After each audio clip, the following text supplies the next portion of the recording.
Magandang umaga po sa inyong lahat at live mula dito sa Pag-asa Weather Forecasting Center.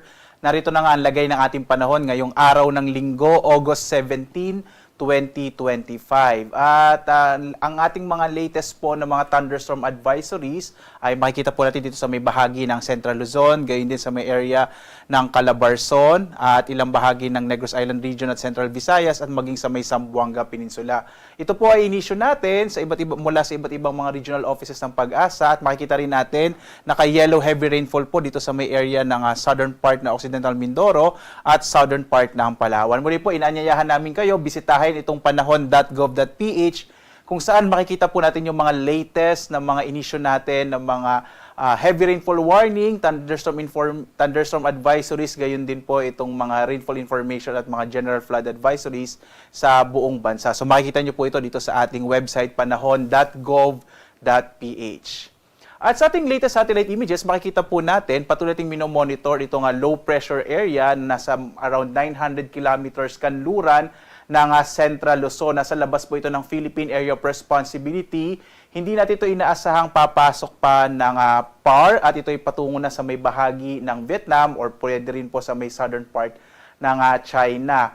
Sa base po sa ating analysis, posible pa rin itong maging bagyo within 24 hours. Bagamat kagaya po ng binanggit ko, ito po ay wala na pong masyadong magiging epekto sa ating bansa. Yung trough o mga kaulapan na dala nitong low pressure area, ang maaaring magdala ng maulap na kalangitan na may mga pag-ulan partikular na sa may kanlurang bahagi ng northern and central Luzon, habang ang hanging habagat pa rin or southwest monsoon ang maaaring magdala ng maulap na kalangitan na may mga pag-ulan partikular na sa bahagi ng Metro Manila, Batangas, Cavite, gayon din sa may area ng Occidental Mindoro at sa Palawan. Mapapansin naman ninyo, malaking bahagi dito sa may Mindanao, sa may area ng Visayas at gayon din sa may area po ng eastern section ng Luzon. Mapapansin natin, wala masyadong kaulapan dito sa may kalupaan ng ating bansa. So generally fair weather sa nalabing bahagi ng ating bansa, pero posible pa rin yung mga isolated rain showers and thunderstorms lalo na sa hapon hanggang sa gabi. Inaasahan natin na posible pa rin may mabuong low pressure area, particular na dito po sa may northeastern part ng ating Philippine Area of Responsibility. So patuloy nating i-monitor itong mapapansin nyo po mga kaulapan dito sa may eastern section ng northern Luzon. So dito nga sa Luzon, inaasahan natin ang malaking tsansa ng maulap na kalangitan na may mga pag-ulan partikular na nga sa bahagi ng Ilocos Region, gayon din sa may Bataan, Zambales. Inaasahan din natin yung malaking tsansa ng mga pag-ulan kasama rin sa Metro Manila, gayon din po sa Bataan, sa Batangas, Cavite, kasama yung Occidental Mindoro. Although ina-expect po natin ngayong araw mas mababawasan na yung mga pag-ulan na mararanasan natin dulot ng hanging habagat or southwest monsoon dito sa Metro Manila at sa may southern part ng Luzon, at maging yung trough or extension po ng low pressure area, mababawasan na rin yung epekto dahil nga kumikilos yung low pressure area palayo na sa ating bansa. Ang nilalabing bahagi ng Luzon, makararanas naman ng mga isolated o pulupulong pag-ulan, pagkilat, pagkulog, lalo na sa bandang hapon hanggang sa gabi. So yung eastern section po ng Luzon, generally fair weather ngayong araw. Agwat ang temperatura sa Lawag, 24 to 31 degrees Celsius. Sa Baguio, 17 to 22 degrees Celsius. Sa Tuguegarao naman, 23 to 32 degrees Celsius. Sa Metro Manila, 24 to 31 degrees Celsius. Habang sa Tagaytay, 22 to 29 degrees Celsius. Sa Legazpi, 25 to 31 degrees Celsius.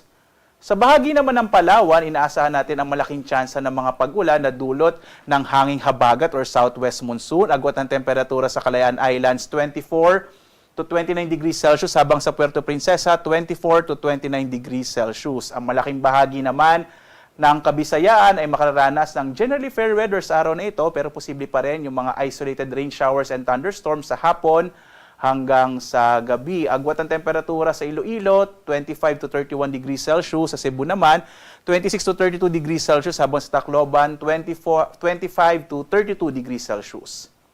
Ang malaking bahagi din po ng Mindanao ay makararanas ng bahagyang maulap hanggang sa maulap na kalangitan na may mga pulupulong pag-ulan, pagkilat, pagkulog sa hapon hanggang sa gabi. Agwat ang temperatura natin sa Zamboanga, 25 to 33 degrees Celsius.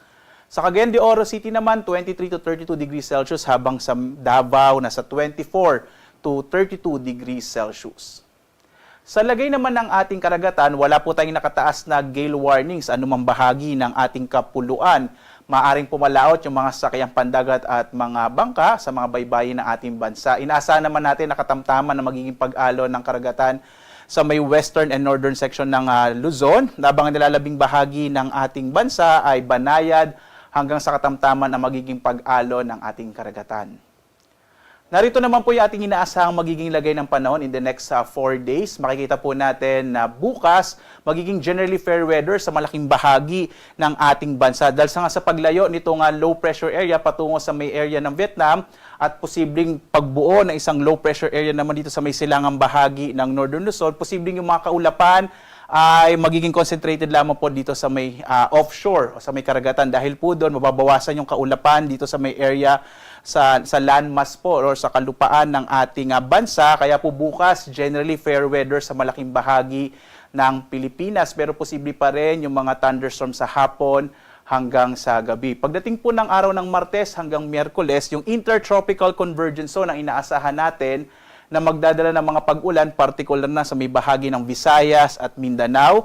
Pagdating po ng Huwebes, maaaring makaapekto din yung ITCZ sa area ng Bicol region. So for this week, malaki yung tsansa na may malaking tsansa ng mga pag-ulan sa area ng Visayas, Mindanao at Bicol region, dulot ng ITCZ, habang ang malaking bahagi ng Luzon, mga isolated rain showers and thunderstorms ang mararanasan. Posible pong medyo humina yung epekto ng southwest monsoon at ang mararanasan natin ay more on yung ITCZ po or Intertropical Convergence Zone.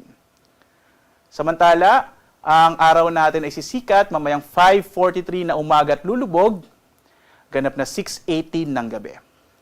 At sundan pa rin tayo sa ating iba't ibang mga social media platforms, X sa Facebook at sa ating YouTube.